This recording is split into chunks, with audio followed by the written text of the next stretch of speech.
Ġie inawgurat ċentru għall-adolescenti fl-Imsida li huwa mmirat sabiex jgħin lil żgħażagħ vulnerabbli u li jkunu qed iħabbtu wiċċhom ma' diversi sfidi soċjali.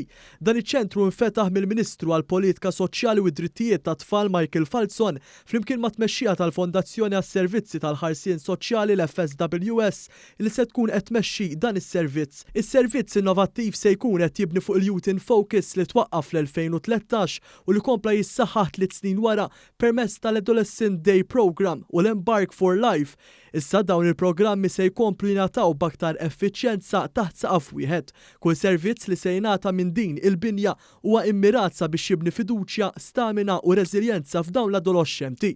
Maureen Farrugia li tmexxi dan il-programm tkellmet dwar kif dan l-investiment se jkompli jagħti l-frott fost dawn l-adolescenti li ħafna drabi jkunu waqgħu mis-sistema sforz id-diffikultajiet li jkunu qed jaffaċċjaw fuq livell personali, familjari u anke finanzjarju. Bħala programm huwa maħsub biex jaħdem iktar fuq l-iskills taż-żgħażagħ, jaħdmu il-kol flimkien, jagħmlu activities flimkien, xi kultant ukoll flok imorru l-iskola jiġu hawnhekk ukoll bil-kunsens tal-iskola. Fl-aħħar mill-aħħar wara xi 3 xhur 4 xhur li nkunu ilna naħdmu flimkien, iż-żgħażagħ qed jiksbu wkoll iċ-ċertifikat li jiswa wkoll daqs O level. Dan iċ-ċertifikat jistgħu jieħdlu bih l-MCAS tul ITS, ħajkun miktub fuq il-CV tagħhom fejn ukoll ikunu qegħdin ilaħħmu s-CV.